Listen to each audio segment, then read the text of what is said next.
Hi guys, welcome back to another video.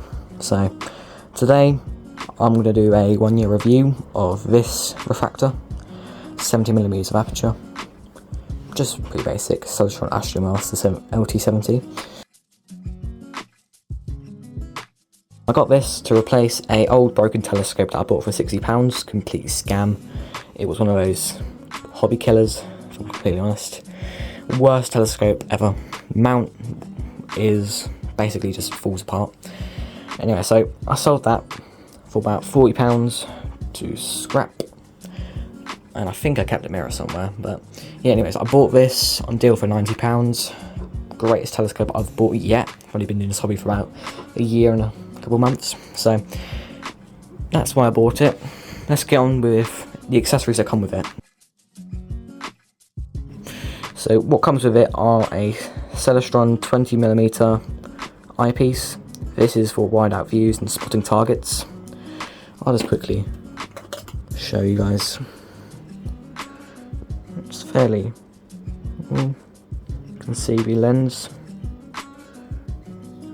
fairly wide. Now the next one it came with was this. Celestron 10mm eyepiece it is. So pretty basic, pretty small, nothing posh or anything.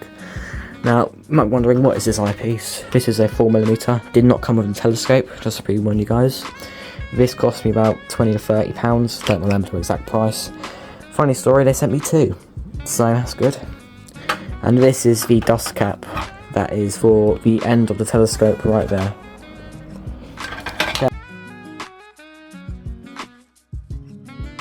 It has a diameter of 70mm here, aperture. Focal length is 700mm and it is f10, so not great for, deep sky objects if you're just observing them through the eyepiece. If you got some kind of camera, I suppose you could get some good shots. I personally haven't done any of those. So the mirror is approximately around 2 to 2.4 inches in diameter. There you are guys, so pretty small, but it's good. It does struggle with chromatic aberration a lot. You see planets and stuff. The red dot is okay, but I think if you've bought this telescope you might want to invest in some better one. It's fairly hard to align. I've been doing it for about a year and I still can't master this, even though it's supposed to be easy, even though it's really, I think it's just his model really. It comes with his 90 degree, with this dust cap doesn't come with it, just to pre-warn you guys. So inside there's 90 degree, likes to come through here, reflects up through the eyepiece and your eye absorbs it. Just to pre-warn you guys, this is not coming with the telescope. These bits are really common to fall out and get lost. I struggle to find replacements, so I just got a nail and chucked it in there. All works. So here are the benefits of having this telescope. Is it's a refractor, and it's a small refractor, so it's going to be very cheap, which is something great for many people who are starting a hobby, and also really common with deals. Most of them, I personally got this one for £90 on a deal, brand new, 110 to 130. They do make 60s, 70s, 90s, 110s, which are like really short and fat, and that's practically all the ones they make. Refractor, it's very good at planets, but as I mentioned earlier, the chromatic aberration sorta ruins it, but it doesn't ruin it bad, It's there, but to the point where it's noticeable, but not too noticeable. It doesn't affect really the views. You can easily see bands on Jupiter, you can see the rings of Saturn. Right now Saturn's rings are like that, facing towards us, so you basically can't see any of the splits and stuff, which is really annoying. I haven't seen the red spot on Jupiter with this. I haven't seen the moons like go across it. You can see the moons of Saturn and Jupiter with this. I have tried to capture Uranus and Neptune.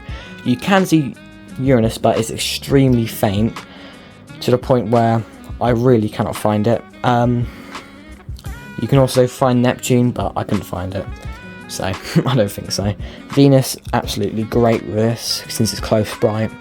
Mercury, I only observed it twice, and it was very faint, but you could not see any detail really. It just looked like a faint little splodge. Very annoying to capture, but it was fun. Right above my garden fence. You can also capture stars. I've captured the Pleiades, captured, you know, all of those big stars, but you can't really see any gases. You can't really see any deep sky objects. With this one, you need a bit bigger before you can actually start seeing that stuff. And that's pretty much all of what it can see. And the negatives of this telescope. So you get paint chipping around there when you move it. You can get dents in those. These like to fall off too. You can also get cracks with these little tripod bits. I think for me, might be a dodgy unit, but I think it's common for such a cheap thing. And also wear and tear on this. So I've seen those grooves are all flat now. I think it's because it's been used a lot, or I've just been rough and rugged with it. For this review, comes with a pan handle.